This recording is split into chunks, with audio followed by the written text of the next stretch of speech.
और अगली खबर है विधानसभा के बजट सत्र से जुड़ी हुई। तो प्रश्नकाल से सदन की कार्यवाही शुरू हुई। तारांकित प्रश्नों की सूची में तकरीबन 20 प्रश्न हैं। सदन में पारित 4 विधेयक होंगे, जिनमें भूमि विधियां निरसन विधेयक पारित होना है। राजस्थान अपार्टमेंट स्वामित्व विधेयक संशोधन के बाद पारित होगा। और सीधे जुड़ते हैं गोवर्धन हमारे साथ, हमारे सहयोगी। गोवर्धन, क्या कुछ खबर मिल पा रही है? 3 बातों की चर्चा हमने अपने दर्शकों के साथ की है कि 3 विषय जो हैं वो महत्वपूर्ण है, और क्या कुछ जानकारियां हैं आपके पास? बिल्कुल, देखिए विधानसभा की कार्रवाई प्रश्नकाल के साथ शुरू हो चुकी है। आज तकरीबन आधा दर्जन विभागों से जुड़े हुए सवाल हैं, उनको विधानसभा में चर्चा की जा रही है।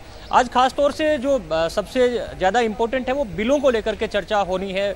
शून्यकाल के बाद सदन में 4 बिल बहस के बाद पारित करवाए जाएंगे। सबसे अहम बिल है ओबीसी संशोधन विधेयक, जिसमें गुर्जर सहित 5 जातियों को ओबीसी के साथ अलग से एमबीसी में मोस्ट बैकवर्ड क्लास में 1% आरक्षण दिया जाने का पहले अध्यादेश पारित हो अध्यादेश सरकार जारी कर चुकी थी। उसी को बिल के रूप में लेकर के इस सदन में आई है और इसको आज बहस के बाद पारित करवा दिया जाएगा।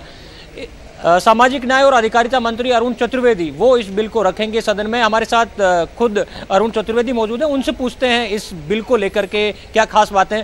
सब पहले अध्यादेश जारी हो चुका है 1% आरक्षण का, आज आप बिल को सदन में रखेंगे। क्या है पूरा इस अध्यादेश बिल में और किस तरह फायदा मिलेगा इन 5 जातियों को? गोवर्धन जी, आप जानते हैं कि हम पूरी प्रतिबद्धता के साथ राजस्थान में भारतीय जनता पार्टी की सरकार, हमने जो बात कही थी कि गुर्जर सहित इन 5 जातियों को हम जहाँ आरक्षण के विषय को बढ़ाएंगे वहीं उन कल्याण की योजनाओं को बढ़ाएंगे। दोनों दिशाओं में सतत ईमानदारी से प्रयास सरकार ने किए। एक बार पहले किया 15 में, तो हाईकोर्ट ने उसको स्ट्रक डाउन किया, फिर हम बिल लेके आए। और इस बीच में जिनकी नौकरियों का था या जो पाइपलाइन में थी, सुप्रीम कोर्ट में एप्लीकेशन लगा करके उनको नौकरी दिलाने का काम भी किया। फिर हम बिल लेकर आए, उसमें फिर सुप्रीम कोर्ट का आया कि 50% से अधिक नहीं दे सकते, तो हमने 1% जो बचा हुआ था वो देने की बात की। एक सेक्शन 10 को कारण से जो बाधा थी उनमें आरक्षण का, उसको हटा करके हमने इसमें प्रावधान इस बात का किया कि ओबीसी के साथ साथ 1% का एमबीसी का भी लाभ इन 5 समाजों को मिल सके। और उसी के अमेंडमेंट का जो नोटिफिकेशन पहले हम निकाल चुके हैं, उसका ही आज अमेंडमेंट का बिल एक लेकर के आए, उसको विधानसभा में पारित करा करके एक कानूनी दर्जा देने का काम सरकार कर रही है। अभी 2 दिन पहले ही गुर्जर महापंचायत में ये आरोप लगाया गया था कि एमबीसी का पूरा आरक्षण नहीं मिल पा रहा है। तो ये बिल आने के बाद में, पारित होने के बाद में, आपको क्या लगता है कुछ बैकलॉग भी भरा जाएगा या जो पुरानी नौकरियां रह गई हैं उनका क्या होगा? देखिए, कानूनी रूप से मैंने पहले भी कहा कि जिनको जो पाइपलाइन में नौकरियाँ थी उन सब की नौकरियाँ सुप्रीम कोर्ट में एप्लीकेशन लगा करके सरकार ने देने का काम किया। उसके बाद भी जिन का ऐसी चीज़ें जिसमें निकल सकती हैं उनको नौकरियों के भी हम लगातार अलग अलग विभागों की नौकरियों को निकालने का काम कर रहे हैं। मंशा ये है कि हम इस जो इंटेंशन इस बिल की है, इस कानून की है, उस कानून का अधिकतम लाभ गुर्जर सहित इन 5 जातियों के जो युवा हैं उनको मिल सके, इस दिशा में सतत प्रयास सरकार कर रही है। एक आम दर्शकों को भी ये समझा दीजिए कि ओबीसी में भी रिजर्वेशन है और एमबीसी में भी है। अगर कोई कैंडिडेट जो गुर्जर सहित 5 जातियों में से किसी का कोई कैंडिडेट हो, वो किस तरह से फार्म भरेगा? क्या कोई उसको ऑप्शन ऑप्ट करने पड़ेंगे पहले, या कैसे क्या उसको लाभ मिलेगा या दोहरा लाभ मिलेगा? देखिए, ओबीसी में ही इनको ओबीसी का सर्टिफिकेट मिलेगा और ओबीसी में हमने इसको निकाल दिया है कि ये जो 5 जातियां हैं, इन 5 जातियों को ओबीसी का सर्टिफिकेट मिलेगा। लेकिन एमबीसी के नाते से जितने भी लाभ हैं, चाहे वो प्रवेश का विषय होगा, छात्रवृत्ति का विषय होगा, स्कूटी का विषय होगा, गुरुकुल योजना में लाभ का विषय होगा, इसमें देवनारायण आवासीय विद्यालयों के मामले होंगे, जितने भी लाभ हमने पहले एसबीसी एमबीसी के नाते रखे थे, उन सबको कैटेगराइज करके इन 5 जातियों को अलग से देने का भी हमने आदेश निकाल दिया है इसका।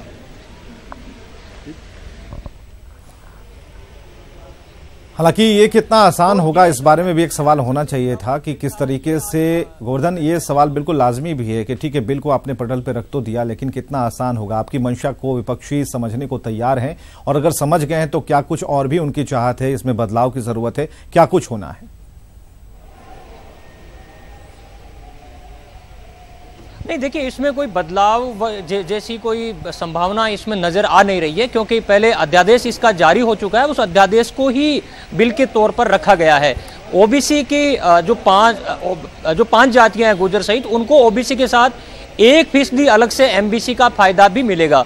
और ये जो एमबीसी का फायदा है, ये राजनीतिक रिजर्वेशन नहीं होगा, ये सरकारी नौकरियों में और प्रवेश प्रक्रिया में होगा। जो सरकारी कॉलेज और शिक्षण संस्थान है उनमें उनको प्रवेश में भी 1% आरक्षण का अलग से लाभ मिल जाएगा। ये इसका बिल है और आज बहस के बाद में हाउस में इस बिल को पारित कर दिया जाएगा, क्योंकि कोई इसमें विरोध होने जैसी कोई आशंका है नहीं। हाँ, ये जरूर है कि घनश्याम तिवारी जो भाजपा के विधायक हैं उन्होंने इस बिल को लेकर के एक परिनियत संकल्प जरूर रखा है। आमतौर पर इस तरह के जो संकल्प हैं वो विपक्ष के विधायक रखते हैं, क्योंकि घनश्याम तिवारी का ये तर्क है कि जो पहले 14% सवर्ण आरक्षण का बिल लाया गया था, आर्थिक पिछड़ा सवर्णों को आरक्षण। चलिए, बहुत बहुत शुक्रिया हमसे बातचीत करने के लिए।